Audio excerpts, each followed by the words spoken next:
Hey, Restore Hearts family. This is the voice of your host and producer, Tiara Sharma. Can you believe that we are already on episode 3 of our series, How to Navigate the Social Emotional Component as We Parent Our Children? If you're just joining us, you need to check out episode 1 and episode 2 of this series. These episodes have been life-changing in helping us understand the social emotional component as we raise our children. And this series has been taught by our guest expert educator, Shameka C. Brown. And just to reiterate who Shameka Brown is, she is the CEO and founder of SCB Educational Consulting LLC. She is a professional development consultant for organizations and universities. She has over 20 years of experience in education, and she is so passionate about supporting parents and children through her parent group, Parenting on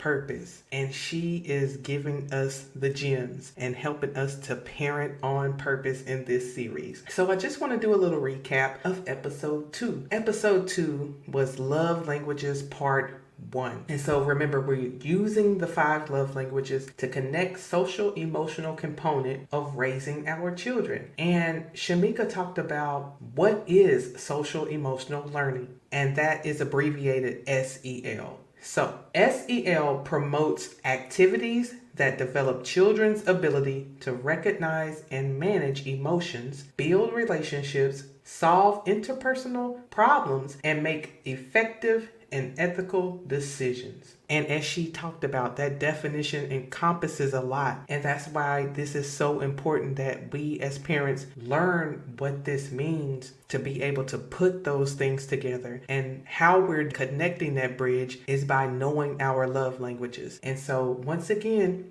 if you haven't had a chance to go and complete the 5 love languages quiz for yourself, for your children, we are encouraging you to do that again. That website is www.5lovelanguages.com/quizzes/love-language. And that will have that quiz that you can go on there and do for yourself and your children. Now, Shameka talked about a very crucial thing that we want to ask ourselves daily, and we want to reflect for our children. And she asked that question: have you filled your emotional bucket today? So I want you to think about that right now.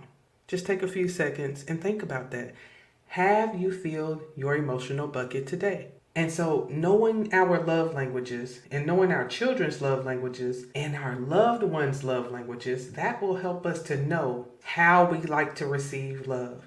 And this allows us to effectively fill our emotional bucket and help fill our children's. So I always give this example, and if you've ever read the 5 love languages book, it kind of gives this example too. Oftentimes we are trained to give people the love that we think they should give instead of learning them and understanding what they actually need. So I always ask myself the question, and I ask this question to others: are you giving yourself, are you giving your children, are you giving your spouse the love that you think they need, or are you giving them what they really need? And so the love languages quiz helps us to understand that. I can say 100% that it has helped me understand how to give love in those relationships that I am in, and it's helping me to understand how I receive love. Because I'm telling you, one of the worst feelings you can have is to know that someone is trying their absolute best to give you love, but you're just not receiving that. And a lot of that is just because we don't have the knowledge. And so understanding these simple concepts will help alleviate some of that stress, some of that tension, some of that disappointment that we might be having in our parent-child relationships. And as Shameka talked about during the series, we're talking about our parent-child relationships, but this applies to every single relationship that you have. Your relationship with your spouse, your loved ones. You choose. This is very important, and it's a game changer. So important that you do those 5 love languages, and that will help give you a foundation for these teachings that Shameka is so excellently providing for us, so that we can learn how to be great parents and be there for our children in this social emotional component of their lives, and help them, as the definition told us. It helps us to help our children promote activities that develop their ability to recognize and manage their emotions, to build relationships, to solve interpersonal problems, and to make effective and ethical decisions. And so with that, we're going to continue our series with today's topic. Episode 3 is going to be Love Languages Part 2. And we're going to continue using the 5 love languages to connect social emotional component of raising our children. And so the next voice that you will be hearing is the voice of Shameka C. Brown. Welcome back. We are again. And today we're going to go even deeper in our conversation, as we did last week, about the love languages and connecting to our social emotional learning and understanding our behaviors. It's a big circle. It all ties together. It all connects. It all shows the importance of self-regulation, understanding where we are emotionally, understanding how we connect with people through our love languages, and understanding what helps us to be a better person, what we love, what encourages, what empowers us. I hope you're excited and ready for our time together today. Friendly recap on what understanding social emotional learning is. It is promotes the activities that develops children's ability to recognize and manage emotions, build those relationships, solve interpersonal problems, and make effective and ethical decisions throughout life. It's big, it's important, and it's how we navigate. Are we navigating with our feelings? Are we navigating with our emotions? Are we taking a moment and calm down and be in the moment, discuss what's going on, and are we helping our children do the same thing? What would you say? Some days are good. Some days I have to do a friendly reminder for myself. Hey, Shameka, watch it. Those 5 love languages we see: physical touch, words of affirmation, quality time, gifts, and the one that connects me the most is acts of service.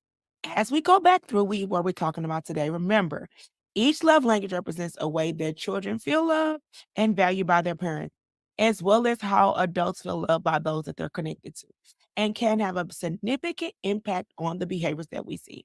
We talked a little bit last week about the strategies for identifying our love language. We want to make sure observation is the key.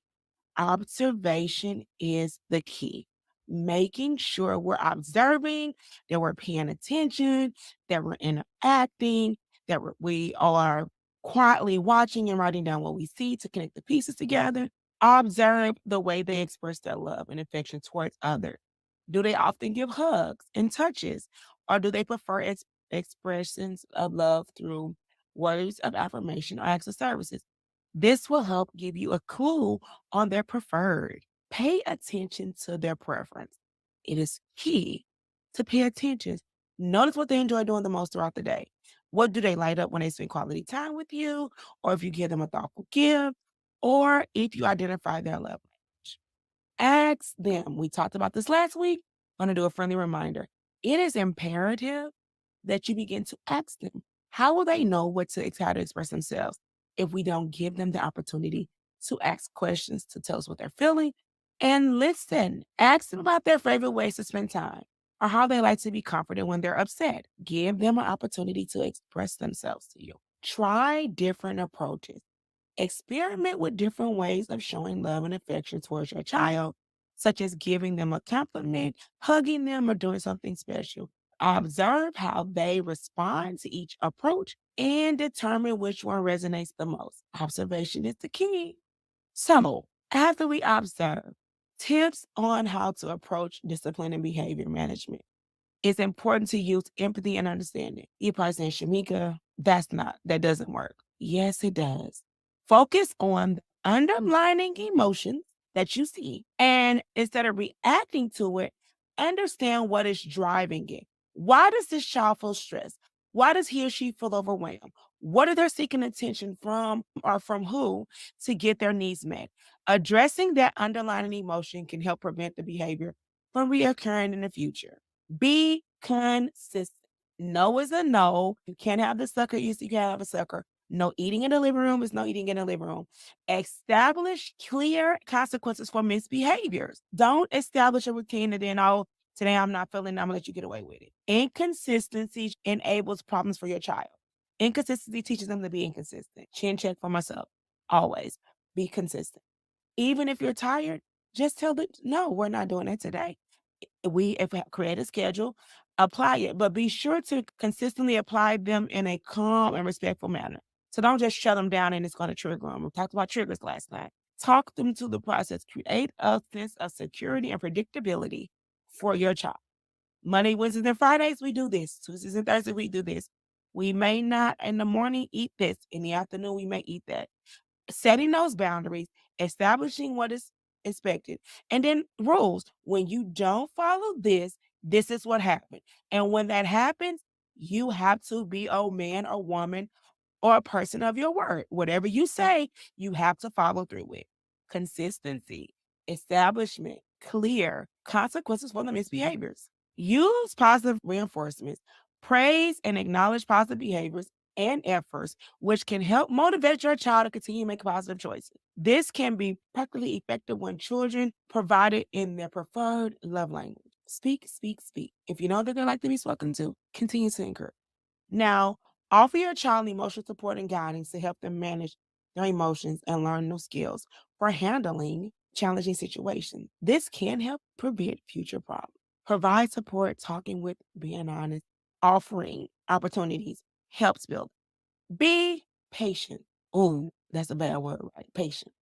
Lord, we don't like patience. But changing behavior takes time and effort, and setbacks are common. We all make mistakes. We all have our days, but making sure that we support, that we encourage, that we wait, that we offer the opportunity. You might not see it right now, but it does not mean that you won't see it at some point in time. It's imperative to be patient and keep in mind that positive change is possible with consistency. Again, is effort. Big piece of the puzzle. How do we connect all this to our love language? For a child who love language is physical touch, you give them a hug or hold their hand when they're upset. It can help them feel calm, comfort, and secure. How simple is that? Once you do the quiz and you realize, oh, my child is physical touch. Let me give an extra hug, a little squeeze, a little opportunity to just sit and hold and comfort and feel safe. They want to feel safe, seen, heard, and secure. Safe, seen, heard, secure. 4 S's to remember. Safe, seen, heard, secure. For those child who love language is quality time, spending one-on time with them can help them feel valued and build their self-esteem. Who don't want our children to be positive and self-esteem high for themselves and love themselves? We got to make sure we're spending that one-on-one time. We're filling their buckets up. That's the key. Fill them up. For those children who words of affirmation, words create and things come about.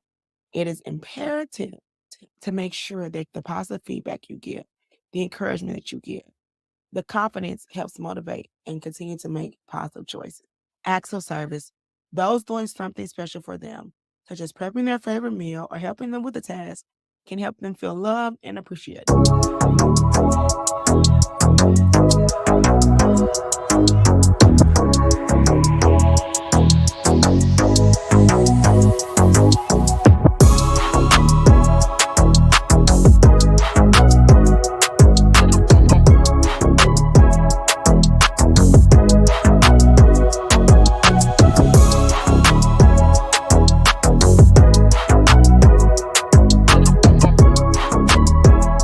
I said this earlier on the other episode. Parenting is a journey. Every road is different, but the key is that you take your time, be patient, as the other one said, and connect and love. That's the big piece. How to tailor my approach. So tailoring your approach to better meet your child's needs based on their love language requires an understanding of their love language and how does it apply.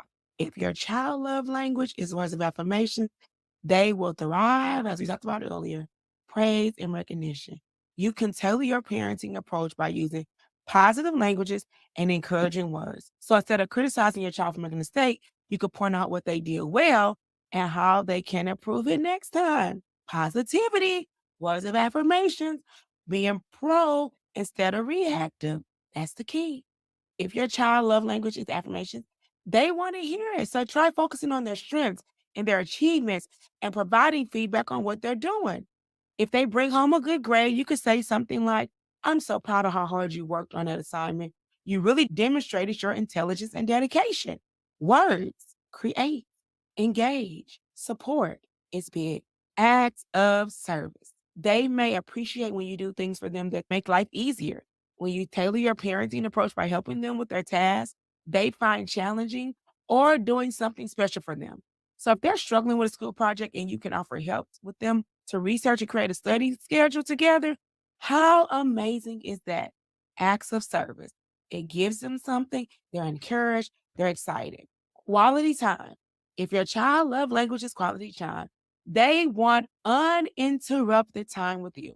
When you tailor your parenting approach by setting aside time for one-on-ones with the activities, you can plan a special outing, a game night, or a family movie night. It fills their bucket.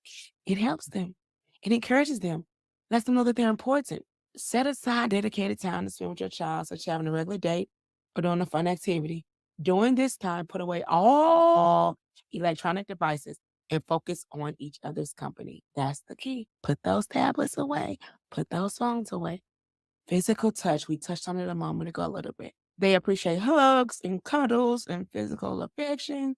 You tailor your opportunity when you touch in a way that are appreciative and are comfortable. Offer frequent hugs, snuggles, and affectionate touches, such as holding hands or rubbing their back. Make sure also respect your child's boundary and comfort level. Gifts. If your child's love language is gifts, they feel most loved when they receive thoughtful and meaningful presents. Consider giving them small presents of tokens of appreciation, such as a special treat or a handmade card.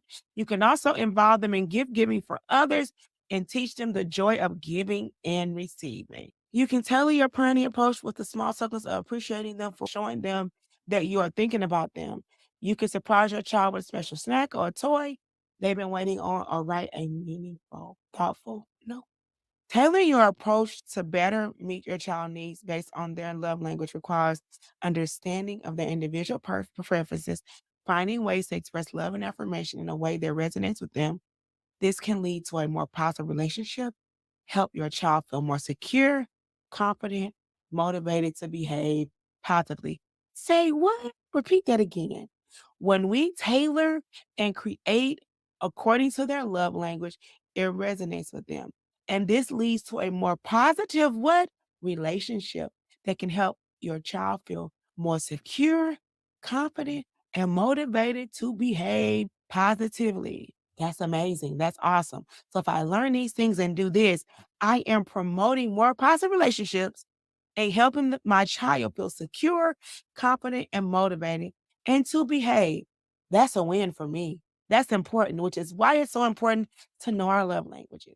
So when you think about this, and I know you're thinking, that's a lot to think about. And why would I do all of that? But think about how much our children are fighting daily to fit in, to really become who they are.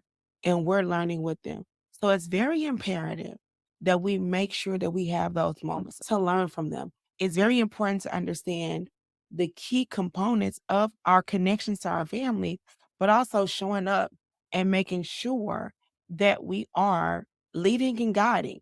One thing I want to encourage you to remember is that parents learn from their upbringing, right? And I know that sometimes it's a touchy situation. They're generational.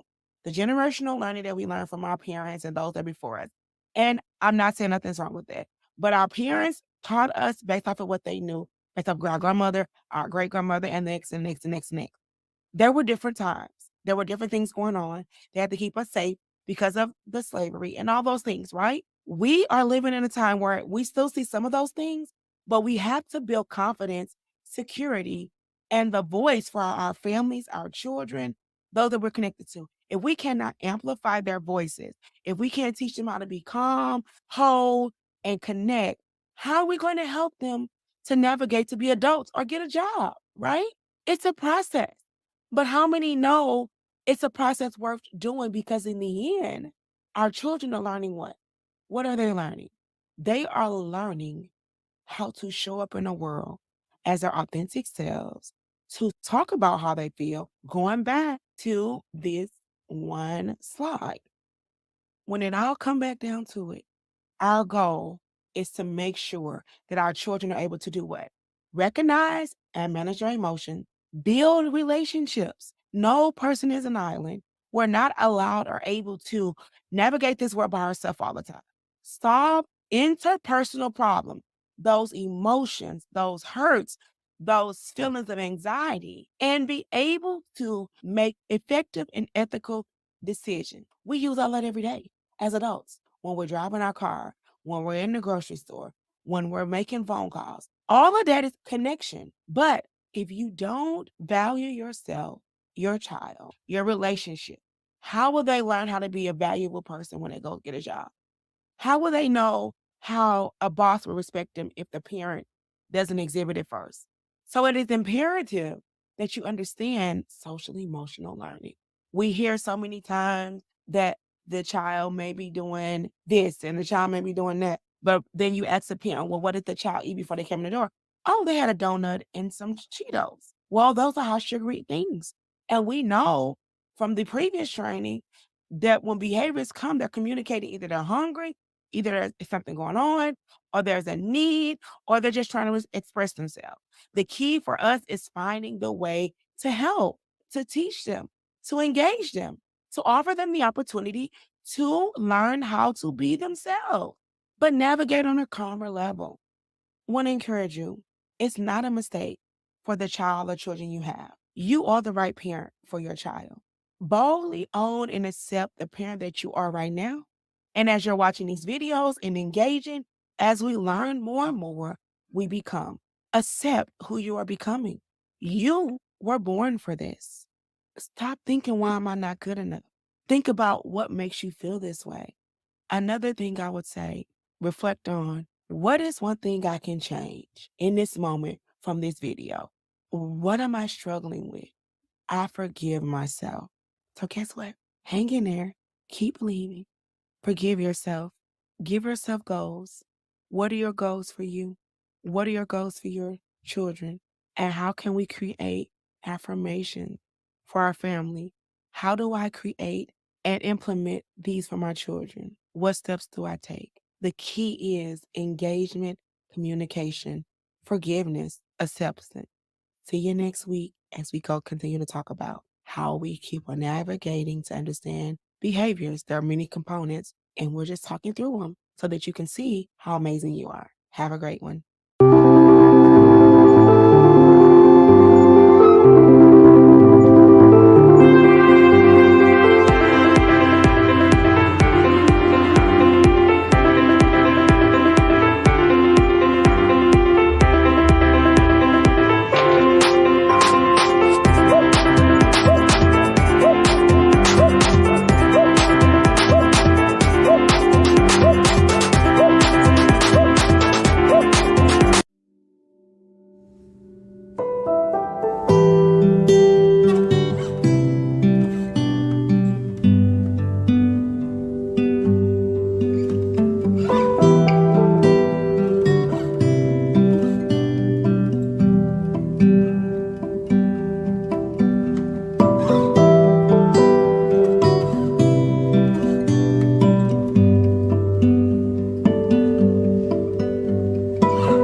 for watching this episode of RestoreHearts TV. Life is a journey, and there are many moments. Some moments are smooth. You flow through them effortlessly. There are other moments when life's challenges interrupt your momentum, yet you find the strength to get back on track, to keep moving.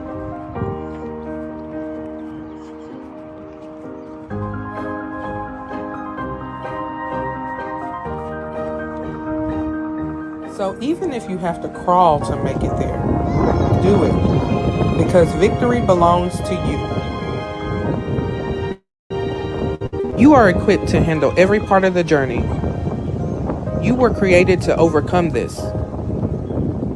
Don't give up. I love you.